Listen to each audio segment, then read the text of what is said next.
YV by The Science of Shopping. Book by Paco Underhill. Introduction. हम जैसे shoppers के लिए शॉपिंग करना बहुत ही मज़ेदार है, लेकिन ये रिटेलर और मार्केटर्स के लिए बेहद मुश्किल काम हो सकता है। एक बढ़िया सक्सेसफुल शॉप को चलाने के लिए आपको शॉपिंग के आर्ट में महारत हासिल करना ज़रूरी होता है। ये बुक आपको शॉपिंग के बेसिक फंडामेंटल को समझने में हेल्प करेगी और आप इसे अपने प्रॉफिट को बढ़ाने के लिए यूज़ कर सकते हैं। इस बुक में आप सीखेंगे कि शॉपिंग के साइंस की शुरुआत कैसे हुई और इस नए साइंस की बेसिक बातें क्या हैं। इसके बाद आप सीखेंगे कि शॉपिंग के साइंस से रिटेलर्स और मार्केटर दोनों को कैसे फ़ायदा हो सकता है। आप अपनी शॉप के ट्रांजिशन जोन के बारे में भी जानेंगे और ये भी जानेंगे कि कैसे लाइटिंग आपके शॉप को सक्सेसफुल बना सकती है। अगर आपके कस्टमर आपके कुछ प्रोडक्ट की ओर बिल्कुल ध्यान नहीं देते, तो ये बुक आपको पहचानने में हेल्प करेगी कि आखिर ये प्रॉब्लम क्यों है और उसे कैसे ठीक किया जाए। साथ ही आप जानेंगे कि दोनों हाथों को खाली रखकर शॉपिंग करना ज़रूरी क्यों है। एक शॉप के मालिक के तौर पर आपको हमेशा ये याद रखना होगा कि आपके कस्टमर्स के सिर्फ 2 हाथ हैं और कस्टमर्स को कंफर्टेबल महसूस कराने में हेल्प के लिए आपको अपने शॉप को डिज़ाइन करने की ज़रूरत है।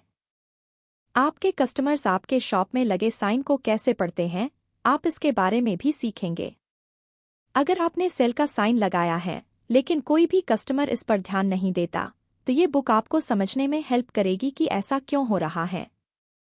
शॉपिंग में आपके कस्टमर्स का आना जाना लगा रहना भी ज़रूरी है।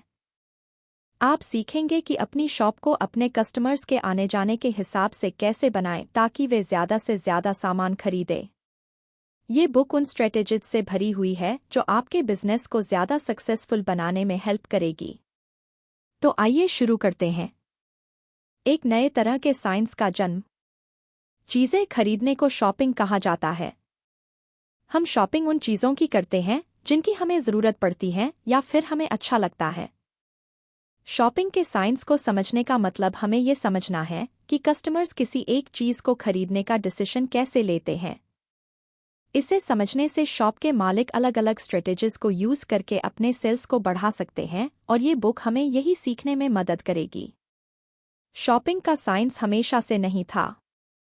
सबसे पहले एंथ्रोपोलॉजिस्ट्स ने शॉपिंग करने वाले लोग यानी शॉपर्स की स्टडी की। एंथ्रोपोलॉजिस्ट्स ने स्टडी किया कि शॉपर्स दुकानों, वहां रखे सामानों और हर डिटेल जैसे कि शेल्फ, काउंटर, बैनर और यहां तक कि साइन के साथ कैसे इंटरैक्ट करते हैं। हालांकि एंथ्रोपोलॉजी ने जिन तरीकों से शॉपिंग की स्टडी की थी, वो सही तरीका नहीं था। हाँ, उन्होंने डेटा इकट्ठा तो किया, लेकिन इसकी जांच या एनालाइज करके शॉपर्स के आदतों, उनके बिहेवियर समझने की कोशिश नहीं की। उन्होंने बस इसे ऑब्जर्व किया, देखा, लेकिन कोई रिजल्ट नहीं निकाला। तो शॉपिंग का साइंस आखिर आया कैसे? इस सवाल का जवाब देने के लिए हम आपको एक महान शख्स की कहानी बताएंगे और ये भी कि उनका चीज़ों को देखने का अंदाज कितना अनोखा था। पैको अंडरहिल इस बुक के ऑथर हैं और उनको शॉपिंग और मार्केट रिसर्च के साइंस की शुरुआत करने वाले फाउंडर माना जाता है। जब पैको ने पहली बार शॉपर्स को स्टडी करने के लिए अपने तरीकों का यूज़ करना शुरू किया, तो हर किसी को लगा कि वे पागल हैं। उनके पास एक ऑफिस और एक इक्विपमेंट रूम था जिसमें 100 से भी ज़्यादा कैमरे लगे थे। ये कैमरे पुराने और नए दोनों तरह के मॉडल के थे। ये काम सही ढंग से ऑर्गेनाइज रहे, इसके लिए पैको ने सोचा कि हर कैमरे को एक नंबर देने से बेहतर होगा कि उन्हें एक एक नाम दिया जाए। इन कैमरों के साथ ही खाली वीडियो टेप के ढेर भी थे। हर एक टेप 2 घंटे की शॉपिंग को रिकॉर्ड कर सकता था। इसके अलावा इक्विपमेंट रूम में बहुत सारे कंप्यूटर भी लगे हुए थे, जहां पैको और उनकी टीम अपना काम करते थे और ऑफ कोर्स ये सब इक्विपमेंट किसी भी पल पैक होने के लिए तैयार रहते थे क्योंकि ये रिसर्च टीम दुनिया भर में घूमती थी। इन सब टूल्स का यूज़ दुकानों में शॉपिंग के एक्सपीरियंस को रिकॉर्ड करने के लिए किया जाता है। लेकिन सबसे ज़रूरी टूल है ट्रैक शीट, जो एक पेपर का टुकड़ा है जिसे ट्रैकर्स अपने साथ रखते हैं और जो भी शॉपर शॉप के अंदर आते हैं, वे जो कुछ भी करते हैं, उन्हें देखकर ट्रैकर्स पेपर पर लिखते हैं।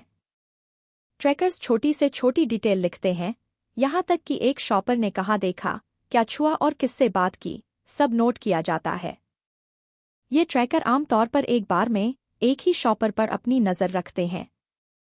जब कोई शॉपर शॉप के अंदर आता है तब से ट्रैकर उसके पीछे जाता है और तब तक नोट करता रहता है जब तक शॉपर शॉप से चला नहीं जाता। इन ट्रैकर्स को स्मार्ट और शांत होना चाहिए। उनका काम शॉपर्स के पीछे जाना है, लेकिन बिना उनका ध्यान खींचे। शॉपिंग का साइंस इन ट्रैकर्स के बिना इतना असरदार नहीं होता।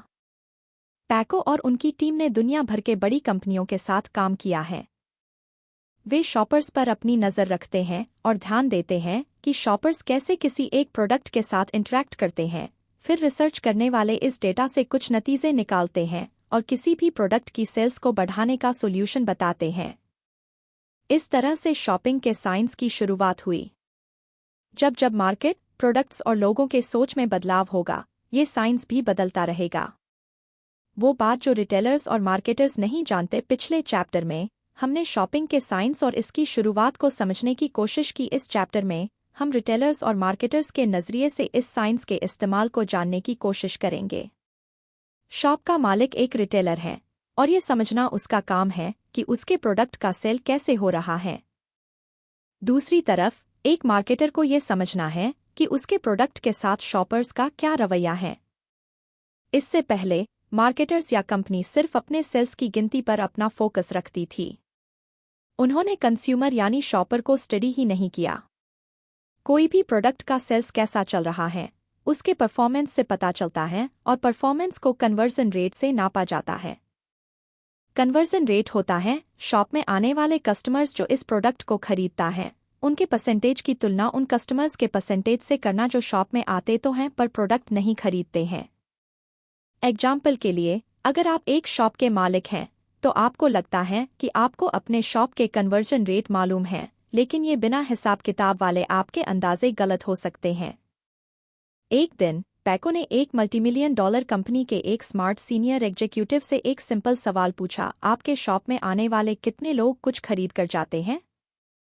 वे बहुत समझदार थे, इसलिए हम ये अंदाज़ा लगाते हैं कि उन्हें पता होगा कि उनके शॉप का परफॉर्मेंस कैसा था। लेकिन उनका जवाब हैरान करने वाला था। उन्होंने कहा कि उनके शॉप में आने वाले सभी लोग कुछ न कुछ जरूर खरीदते हैं। ये सिर्फ उनका ही जवाब नहीं था बल्कि उनके कंपनी के सारे मेंबर्स का भी यही जवाब था। सभी ने उन्हीं नंबर्स को पढ़ा था। किसी वजह से वे सब मानते थे कि इस कंपनी में कन्वर्जन रेट 100% था। कोई भी कंपनी का मालिक ऐसी ही कन्वर्जन रेट चाहता है और कुछ कंपनियां तो वाकई में इस रेट को हासिल कर लेते हैं। आप कौन सा प्रोडक्ट बेच रहे हैं, आपने कौन सी मार्केटिंग स्ट्रेटेजीज अपनाया है, कन्वर्जन रेट इन सब बातों पर डिपेंड करता है। एग्जाम्पल के लिए, अगर आप सोना बेच रहे हैं तो आपके ज्वेलरी शॉप में आने वाले सभी शॉपर कुछ खरीदेंगे क्योंकि अगर उनके पास खरीदने के लिए पैसे नहीं होता तो वे ज्वेलरी शॉप आते ही नहीं। इस सिचुएशन में शॉप के मालिक के पास 100% कन्वर्जन रेट हो सकता है, लेकिन ये कंपनी तो सोना नहीं बेच रही थी। क्योंकि उनका शॉप पॉपुलर था तो उन्हें लगता था कि कोई शॉपर तभी कुछ नहीं खरीदता जब उनका प्रोडक्ट स्टॉक से खत्म हो जाता है। पैको और उनकी टीम ने इस कंपनी को गहराई से स्टडी किया। उनके स्टडी ने उन्हीं तरीकों को अपनाया जिनकी हमने पिछले चैप्टर में बात की थी और इस कंपनी की सही कन्वर्जन रेट निकालने में कई 100 घंटे लग गए थे। पैको ने उस स्मार्ट शख्स और उनकी टीम को बताया कि उनके कन्वर्जन रेट 48% थी, जो कि बुरी नहीं थी बल्कि ज्यादा यकीन करने लायक था। इस हकीकत का एहसास होने पर इस कंपनी ने अपने सेल्स को सुधारने के लिए बदलाव करना शुरू कर दिया। यही कारण है कि शॉपिंग के साइंस की ज़रूरत रिटेलर्स और मार्केटर्स दोनों को ही है। ये उन्हें उनके प्रोडक्ट्स के परफॉर्मेंस के बारे में सही नंबर दे सकता है और उनके प्रॉफिट के साथ साथ उनके स्ट्रेटेजीज को बेहतर करने में हेल्प कर सकता है। The Twilight zone. किसी भी दूसरे साइंस की तरह शॉपिंग के साइंस की भी कुछ उसूल, कुछ प्रिंसिपल्स हैं जो बहुत ही सिंपल हैं और कोई भी अपने बिजनेस को बढ़ाने के लिए उसका यूज़ करना सीख सकता है। ये प्रिंसिपल्स लोगों के सोचने, उनकी आदतें और उनके घूमने के तरीके से सीधे सीधे जुड़ा हुआ है। इस चैप्टर में हम शॉप की लाइटिंग पर फोकस करेंगे। अगर आप टाउन जाते हैं तो देख सकते हैं कि कुछ शॉप दूसरों से अलग होते हैं जबकि कुछ बेकार और बोरिंग होते हैं। कुछ दुकानों में मज़ेदार लाइटिंग प्लान का इस्तेमाल होता है और कुछ में दिन और रात दोनों वक्त एक ही तरह की लाइटिंग होती है। दिन और रात दोनों वक्त एक जैसे ही लाइट के यूज से चीज़ें एक जैसे नहीं दिखाई देंगे। दोनों वक्त अलग अलग लाइट यूज होना चाहिए जिससे शॉप की बेस्ट क्वालिटी नजर आए। एक और पॉइंट के बारे में ध्यान रखना चाहिए, कस्टमर जैसे ही बाहर से आपके शॉप में अंदर की ओर आता है तो वे प्रोडक्ट्स देखने से पहले कुछ मिनट बिताते हैं। ये वो जगह है जहां पर पहुंचकर आपके नए कस्टमर रुक जाते हैं, चलना बंद कर देते हैं और फिर आपके प्रोडक्ट्स को देखना और चेक करना शुरू कर देते हैं। इसी जगह को ट्रांजिशन जोन कहते हैं। अगर आप अपने शॉप के सामने कुछ इंटरेस्टिंग चीज रखते हैं तो हो सकता है कि आपके कस्टमर्स इसे नोटिस ही न करें क्योंकि उनकी आंखें अभी तक आपके शॉप की लाइटिंग से एडजस्ट हो ही नहीं पाए हैं। आइए एक एग्जाम्पल को देखें। 1980 में बर्गर किंग नाम की एक बड़ी कंपनी अपने रेस्तरां में नया सैलड बार आजमा रही थी। अपने नए प्रोडक्ट को बढ़ावा देने के लिए बर्गर किंग ने अपने कई रेस्तरां के एंट्री डोर को बदलने के बारे में सोचा। आमतौर पर वहां पार्किंग लॉट रेस्तरां के एंट्री डोर से जुड़ा होता था। अब उन्होंने उस दरवाजे को एग्जिट डोर बना दिया था और उसके ठीक साइड की खिड़की के पीछे सैलड बार लगा दिया। अब खुद को इस रेस्तरां में इमेजिन कीजिए। आप अपनी कार को पार्किंग में खड़ी करेंगे, नए दरवाजे की तरफ जाएंगे जो अब रेस्तरां के दूसरी तरफ हैं। फिर जब आप अंदर जाते हैं आप सीधे सैलड बार पर जाते हैं, ये जानते हुए कि सैलड बार एग्जिट के पास है। ये सैलड के लिए एक लंबा सफर लगता है, लेकिन रेस्तरां में जो हुआ वो इससे बिल्कुल अलग था, क्योंकि कस्टमर्स ने इस बात पर ध्यान नहीं दिया कि एक नई एंट्री डोर बनी है। वे सीधे पार्किंग लॉट से पुराने एंट्री डोर तक जाते थे जो कि अब एक एग्जिट डोर बन गया था। वे यहीं से रेस्तरां में घुसने की कोशिश करते लेकिन इस डोर को बंद पाते थे। अब कस्टमर्स रुक जाते और चारों ओर देखकर ये ढूंढने की कोशिश करते हैं कि एंट्री डोर कहाँ है। उनमें से किसी ने खिड़की के साइड में बनाए नए सैलड बार पर ध्यान नहीं दिया क्योंकि वे दरवाज़ा ढूंढने की कोशिश में ही बिजी थे।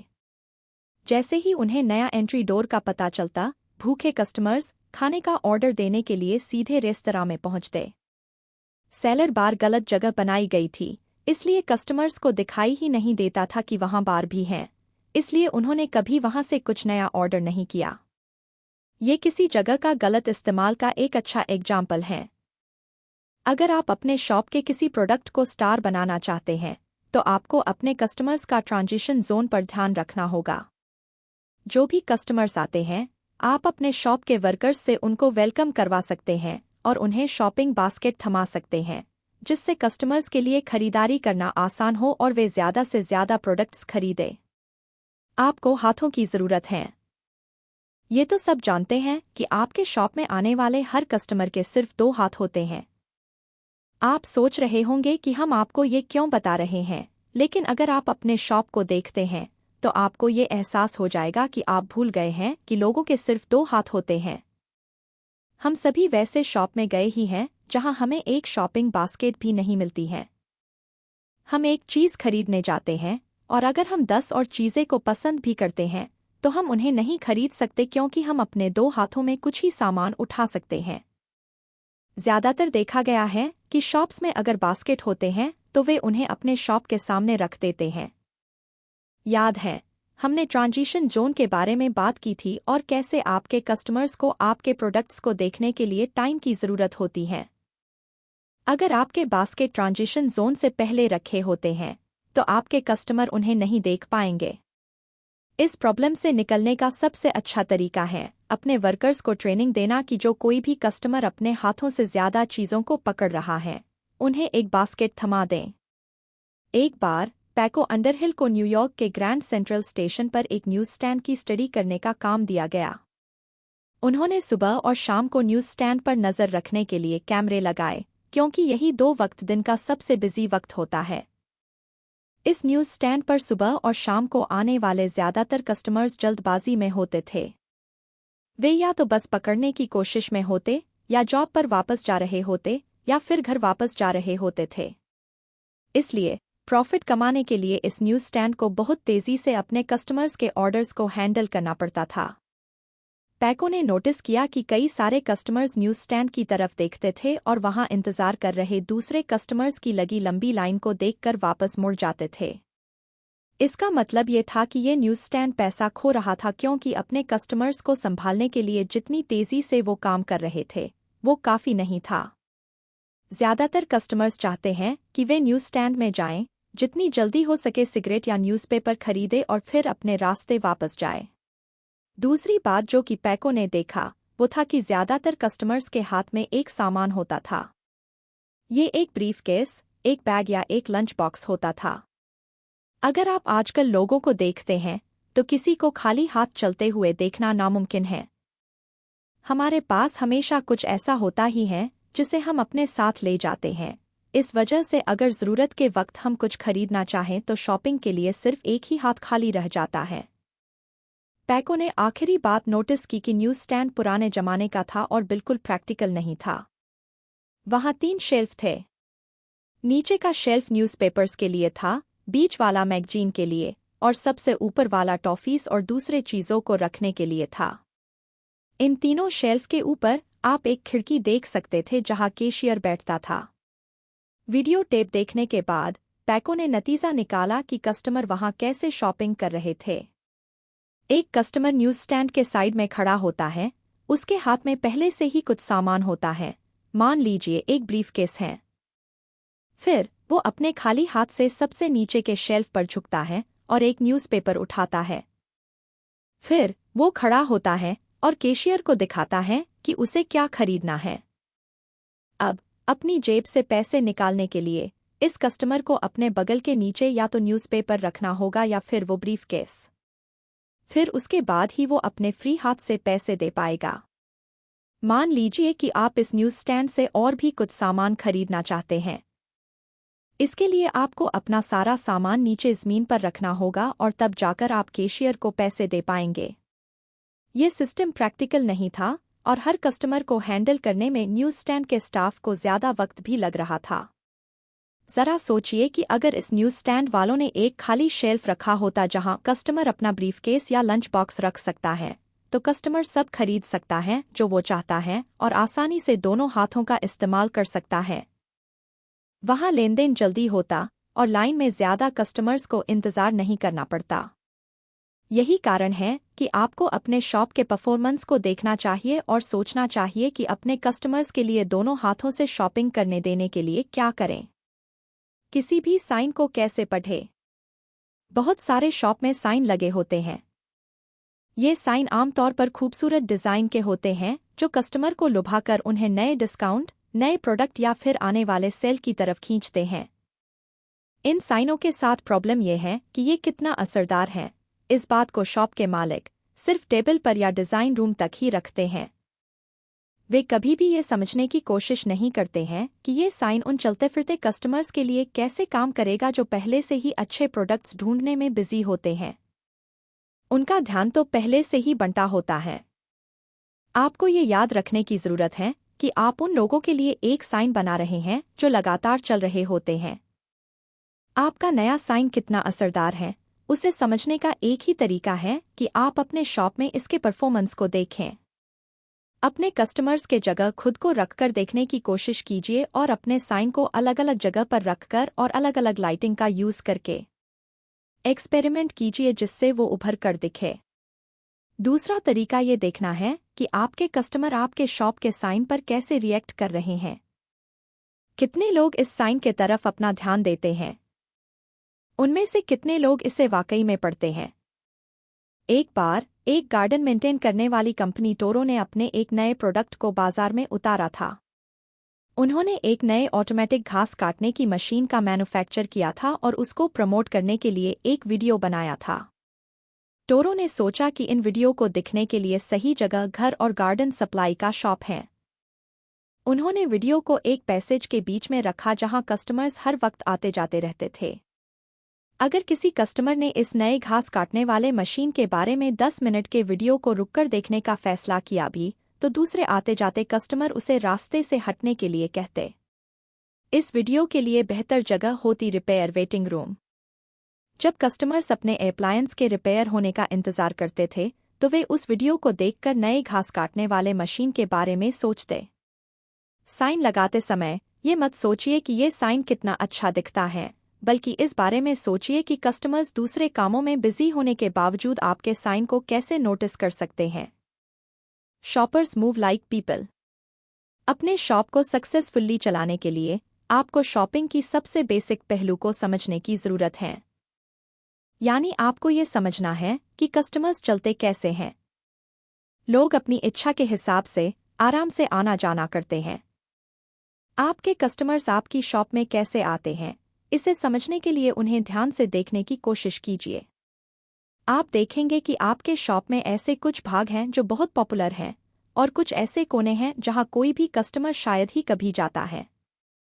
एक स्मार्ट शॉप चलाने के लिए जहां ज़्यादा से ज़्यादा कस्टमर्स को खींच सके, आपको अपने शॉप को कस्टमर्स के चलने और देखने के तरीके के हिसाब से डिज़ाइन करना चाहिए। अपने कस्टमर्स पर कोई भी नया शेल्फ मत थोपिए। उन्हें उस शेल्फ को देखने के लिए मजबूर मत कीजिए जिस शेल्फ को देखना या उस ओर जाने का उन्हें मन ही नहीं करता है। अपने कस्टमर्स को बदलने की कोशिश करने के बजाय अपने शॉप को बदलिए और एक आसान प्लान बनाइए जहां आपके सारे प्रोडक्ट्स को रख पाएं। पैको अंडरहिल और उनकी टीम ने एक बार एक कपड़े की शॉप को स्टडी किया था। इस शॉप में 2 भाग थे, बाईं और एक लेडीज सेक्शन और दाईं और जेंट्स सेक्शन था। शॉप के परफॉर्मेंस को देखने के बाद पैको ने देखा कि इस शॉप में आने वाली औरतों को जेंट्स के कपड़े खरीदने में कोई दिलचस्पी नहीं थी। वो सिर्फ अपने लिए कपड़े खरीदने आती थी। इसलिए अगर कोई लेडी गलती से मेंस वेयर सेक्शन में चली भी जाती तो वो चारों तरफ देखती और फौरन लेडीज सेक्शन के तरफ आ जाती। प्रॉब्लम ये थी कि शॉप के मेंस वेयर सेक्शन के बाद बच्चों का सेक्शन था जहां वे बच्चों के कपड़े बेच रहे थे और कोई भी उस सेक्शन में जाता ही नहीं था। इसके पीछे कारण ये था कि ज्यादातर लेडीज जब मेंस वेयर सेक्शन में गलती से भी पहुंचती तो वे कभी भी बच्चों के सेक्शन में नहीं जाती थी क्योंकि उन्हें पता ही नहीं था कि वहां वो सेक्शन मौजूद है। आमतौर पर वे बस मेंस वेयर से वापस घूमकर लेडीज सेक्शन की तरफ हो लेती थी और जब वे दोबारा शॉप पर आती तो सीधे लेडीज सेक्शन में ही जाती थी। और क्योंकि कोई भी आदमी अपने बच्चों के लिए कपड़े नहीं खरीदते हैं, इसलिए वे उस चिल्ड्रेंस सेक्शन की तरफ कभी नहीं गए, भले ही उन्हें पता था कि वो सेक्शन वहां मौजूद हैं। इस प्रॉब्लम का सबसे अच्छा सॉल्यूशन होता बच्चों के सेक्शन के लिए जगह बदलना और इसे लेडीज सेक्शन के आखिर में रखना। इस तरह ज्यादा लेडीज इसे नोटिस करेंगी और अपने बच्चों के लिए कपड़े खरीदेंगी। ये एक ऐसा एग्जाम्पल है जो ये बताता है कि कैसे अपने कस्टमर्स के आने जाने को अनदेखा करना आपके पैसों का लॉस करवा सकता है। कंक्लूजन। शॉपिंग के साइंस के जन्म होने से पहले एंथ्रोपोलॉजी ही वो साइंस थी जिसने स्टडी किया कि शॉपर शॉप में जाकर कैसे बर्ताव करते हैं। एंथ्रोपोलॉजिस्ट्स डेटा जुटाते थे और उसे देखते थे, लेकिन वे कभी भी उस डेटा से कोई नतीजा निकालते नहीं थे। पैको अंडरहिल ही पहले वो शख्स थे जिन्होंने शॉपिंग और मार्केट रिसर्च के साइंस की शुरुआत की थी। उन्होंने कैमरों और वीडियोटैप से भरा एक रूम बनाया, फिर अलग अलग शॉप पर नज़र रखनी शुरू कर दी और उनके प्रॉब्लम्स को ठीक करने की कोशिश की। इस बुक में आपने ये जाना कि शॉपिंग के साइंस को सीखने से कैसे रिटेलर्स और मार्केट रिसर्चर्स दोनों ही फायदा उठा सकते हैं। वे सीख सकते हैं कि अपने शॉप के कन्वर्जन रेट को बेहतर बनाने के लिए स्ट्रेटेजीज और प्लान कैसे तैयार करना है। आपने ये भी सीखा कि आपके शॉप में लाइटिंग अरेंजमेंट बहुत ज़रूरी क्यों है। आपने जाना कि आप हर समय एक ही तरह के लाइट का यूज़ नहीं कर सकते और आप जहां चाहें वहां अपने प्रोडक्ट को बेचने के लिए नहीं रख सकते। शेल्फों और साइनों को लगाने की जगह और यहां तक कि आपके शॉपिंग बास्केट को भी अच्छी तरह से स्टडी करना चाहिए। आपको अपने कस्टमर्स के ट्रांजिशन जोन और इस बात पर ध्यान देना होगा कि उनके सिर्फ 2 हाथ हैं। आपको अपने कस्टमर्स के आने जाने और उनके मूवमेंट पर भी ध्यान देने की ज़रूरत है। अगर शॉप में कोई जगह ऐसी है जहां दूसरे जगहों के मुकाबले ज़्यादा कस्टमर्स जाते हैं, तो अपने साइनों और सामानों को वहां रखने की कोशिश कीजिए। ये बुक एक स्मार्ट शॉप को चलाने और अपने प्रोडक्ट्स को बेचने में सक्सेसफुल होने के लिए सबसे कीमती गाइड है। अगर आप एक शॉप के मालिक हैं या एक कंपनी, इस बुक से सीखी गई स्ट्रेटेजीज के प्रैक्टिस करने से आपके बिजनेस का कायापलट हो सकता है।